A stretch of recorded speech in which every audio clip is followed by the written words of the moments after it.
যারা এখনো বাড়িতেই রয়েছেন আর কিছুক্ষণের মধ্যেই বেরোনোর প্ল্যান করছেন প্যান্ডেল হপিং এর জন্য, তাদের জন্য একটা সুখবর দিয়ে রাখি। সপ্তমীতে অর্থাৎ আজ ভারী বৃষ্টির সম্ভাবনা নেই, ফলে আপনাদের ঠাকুর দর্শনের যে প্ল্যান রয়েছে তাতে খুব একটা অসুবিধা হবে না। তবে হালকা বৃষ্টির পূর্বাভাস রয়েছে। আরো বিস্তারিত জানাবেন প্রতিনিধি অরিত্রিক ভট্টাচার্য আমাদের সঙ্গে রয়েছেন। অরিত্রিক, আজকের জন্য তো যথেষ্টই একটা সুখবর, কিন্তু বাকি দিনগুলোর জন্য কি এতটাই সুখবর দিচ্ছে আলিপুর আবহাওয়া দপ্তর? কি বলছে? দেখো, আলিপুর আবহাওয়া দপ্তর যেটা জানাচ্ছে যে পুজোর সবচেয়ে উজ্জ্বল দিন কলকাতা ও সংলগ্ন অঞ্চলে সপ্তমী হতে পারে। এই মুহূর্তে আমরা রৌদ্রোজ্জ্বল আকাশ দেখছি এবং গত যে নিম্নচাপ ছিল গত সপ্তাহের শেষ দিকে, সেটার প্রভাব কিন্তু এই মুহূর্তে কেটে গিয়েছে এবং পরবর্তী যে ঘূর্ণাবর্ত তৈরির সম্ভাবনা রয়েছে সেটা আগামীকাল। তার ফলে সপ্তমী এবং অষ্টমী অনেকটাই কিন্তু আকাশ পরিষ্কার থাকবে। কালকে থেকে কাল বেলার পর থেকে মেঘলা আকাশ শুরু হবে। সেক্ষেত্রে বৃষ্টির সম্ভাবনা রয়েছে মূলত নবমীতে এবং বৃষ্টির পরিমাণ বাড়তে পারে দশমী একাদশীতে, এমনটাই কিন্তু প্রাথমিকভাবে আলিপুর আবহাওয়া দপ্তর জানাচ্ছে। তারপরে পুজোর এই দুটো গুরুত্বপূর্ণ দিন সপ্তমী এবং অষ্টমী, সেখানে আকাশ অনেকটাই পরিষ্কার থাকার সম্ভাবনা। অষ্টমীতে মেঘলা থাকলেও বৃষ্টির পরিমাণ কম থাকবে। আজকেও সপ্তমীতে যেহেতু এখনো দেখো সেপ্টেম্বরের শেষেই এবারে পুজো শুরু হয়ে গিয়েছে, তারপরে প্রায় বলা চলে এখনকার ভৌগোলিক অবস্থান অনুযায়ী বর্ষার শেষে পুজো। তার ফলে বৃষ্টির সম্ভাবনা থাকতেই পারে, তবে সেটা হালকা বৃষ্টি, কোথাও কোথাও এক পশলা বৃষ্টি হলো সেরকম বৃষ্টির সম্ভাবনা। কালকে সেটা একই রকম সম্ভাবনা বজায় থাকবে, বিকেলের পর একটু বাড়তে পারে, কিন্তু নবমীতে বৃষ্টির পরিমাণ বাড়তে পারে এবং দশমী একাদশীর বৃষ্টি আরো কিছুটা বাড়বে, এমনটাই কিন্তু প্রাথমিকভাবে আলিপুর আবহাওয়া দপ্তর জানাচ্ছে। ধন্যবাদ অরিত্রিক। ষষ্ঠীর গোটা দিন জুড়েও বিতর্কের কেন্দ্রবিন্দুতেই থাকলো বিজেপি নেতা সজল ঘোষের পুজো বলে পরিচিত সন্তোষ মিত্র স্কোয়ার। পুলিশের বিরুদ্ধে চক্রান্তের অভিযোগ তুললেন বিজেপি নেতা। এদিকে ডিসি সেন্ট্রাল ইন্দিরা মুখোপাধ্যায় জানিয়েছেন তাদের কাছে একাধিক অভিযোগ আসছে 100 ডায়াল ও থানার কাছে। অনেকের বাড়িতে অসুস্থ মানুষ আছেন, শব্দের জন্য তারা সমস্যায় পড়ছেন। চতুর্থীতে উদ্বোধন, পঞ্চমী পেরিয়ে ষষ্ঠীর গোটা দিন জুড়েও বিতর্কের কেন্দ্রবিন্দুতে থাকলো বিজেপি নেতা সজল ঘোষের পুজো বলে পরিচিত সন্তোষ মিত্র স্কোয়ার। সপ্তমীর আগেই সপ্তমে পৌঁছল প্রশাসনের সঙ্গে পুজো কমিটির সংঘাত। রবিবার পুলিশের বিরুদ্ধে চক্রান্তের অভিযোগ তুললেন সজল ঘোষ। আশেপাশের বিভিন্ন হসপিটালকে পুলিশ বলেছে হুইল চেয়ার এবং স্ট্রেচার দিতে। আশঙ্কা করছি পুলিশ একটা বড় দুর্ঘটনা ঘটিয়ে পুজো কমিটিকে ফাঁসাতে চায়। আমি এত অসভ্য পুলিশ, এত বর্বর পুলিশ, এটা আমি এই জীবনে দেখি। অন্যদিকে ডিসি সেন্ট্রাল ইন্দিরা মুখোপাধ্যায় জানিয়েছেন কলকাতা পুলিশের অ্যাম্বুলেন্স যেটি অন্যত্র থাকতো সেটিকে রবিবার থেকে মুচিপাড়া থানার সামনে রাখতে বলা হয়েছে। যদি কেউ অসুস্থ বোধ করে তাহলে দ্রুত তাদের মেডিকেল কলেজ হাসপাতালে পাঠানোর জন্য। হুইল চেয়ারের সংখ্যা যা ছিল তার থেকে বাড়ানো হয়েছে কারো প্রয়োজন হলে সাহায্য করার জন্য। কলকাতার জনপ্রিয় পুজোগুলির মধ্যে অন্যতম সন্তোষ মিত্র স্কোয়ার। এবছর তাদের থিম অপারেশন সিঁদুর। মণ্ডপে লাইট অ্যান্ড সাউন্ডের মাধ্যমে তুলে ধরা হয়েছে পেহেলগাঁওয়ের জঙ্গি হামলা এবং তার প্রত্যাঘাত হিসেবে ভারতীয় সেনাবাহিনীর অপারেশন সিঁদুর। কিন্তু ডিসি সেন্ট্রাল ইন্দিরা মুখোপাধ্যায় জানিয়েছেন তাদের কাছে একাধিক অভিযোগ আসছে 100 ডায়াল ও থানার কাছে। অনেকের বাড়িতে অসুস্থ মানুষ আছেন, শব্দের জন্য তারা সমস্যায় পড়ছেন, যা কোনোভাবেই মানতে নারাজ পুজো উদ্যোক্তারা। সেখানে এমন কিছু নাম দিয়ে করানো হচ্ছে যে নামের মানুষ এখানে নেই। কোনো অ্যাডভোকেটকে দিয়ে পুলিশ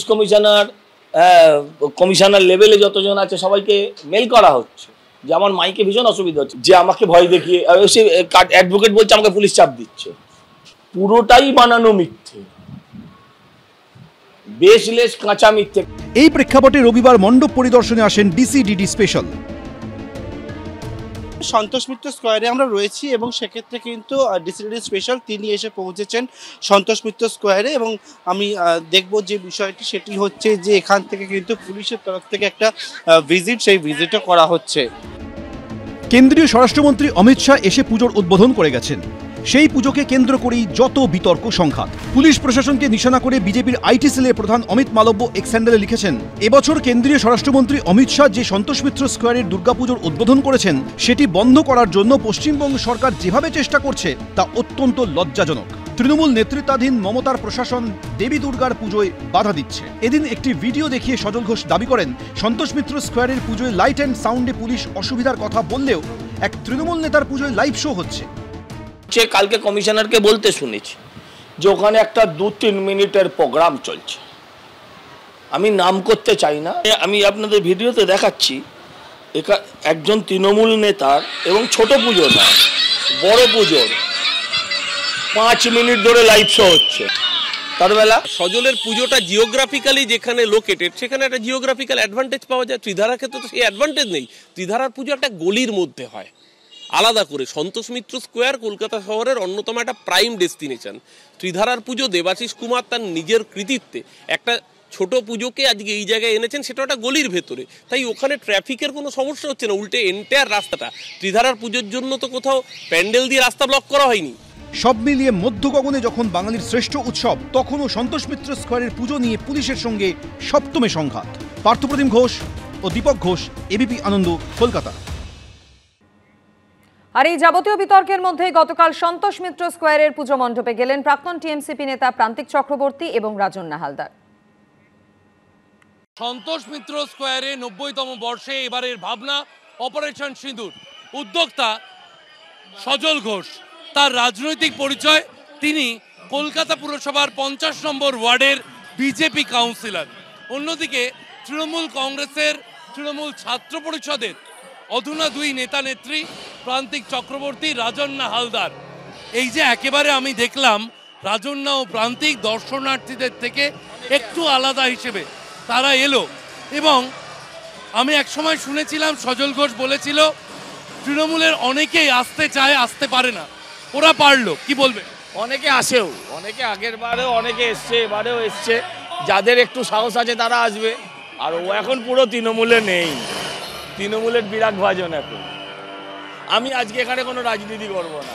আমি অনেক নেতাকে কার্ড পাঠিয়েছি, আমন্ত্রণ জানিয়েছি, ব্যক্তিগত স্তরে বলেছি। কে রাখবে কে রাখবে না সেটা তাদের ব্যাপার, ওদের গার্ডস আছে, ওরা রেখেছে। বিরোধীদের অনেকেই অনেক কাউন্সিলরের সঙ্গে সজল ঘোষের কাকুর সম্পর্ক, অনেককে সজল ঘোষ কাউকে পিসি বলেও ডাকে, তো তারা এলেন না কেন? বড় পোস্টে যারা চাকরি করে তাদের চাকরি হারানোর ভয়টা বেশি হয়। যারা নিচু লেভেলে তাদের অন্য জায়গায় চাকরি হয়ে যেতে পারে। কলকাতা পুরসভার সহকর্মীরা আসছে না কেন? অনেকেই আসছে, তুমি দেখতে পাচ্ছ না। অনেকেই আসতে চাইছে কিন্তু তারা দেখা যাচ্ছে না। বক্তব্য সজল ঘোষের। আমি সজল ঘোষকে, সন্তোষ মিত্র স্কোয়ারে সজল ঘোষকে সরানো খুব কঠিন, তাও সরে একবার এলাম রাজন্নার কাছে। উনি বলছেন আসতে অনেকেই চায় কিন্তু সকলে আসতে পারছে না। কি বলবেন? না, এটা তো আমি আগেও বলেছি, আবারও বলছি, সজল ঘোষের সঙ্গে আমাদের পারিবারিক সম্পর্ক এবং সেটা কংগ্রেস আমলের সম্পর্ক। এই পুজোটা সজল ঘোষের পুজো বলে তো অবশ্যই এসেছি, সেটা তো পারিবারিক সূত্রে এসেছি। তার বাইরেও অপারেশন সিন্দুরের জন্য এসেছি, এটা আমি আগেও বললাম, এখনো বলছি। দেশগত ভাবনা, এই ইমোশন, সেই ইমোশন থেকে ছুটে ছুটে এসেছি। সজল ঘোষ একটা ছোট্ট করে কথা বলেছেন, সেটা হচ্ছে প্রান্তিক রাজন্না এখন পুরোপুরি তৃণমূলে নেই। এই ব্যাপারে বক্তব্য?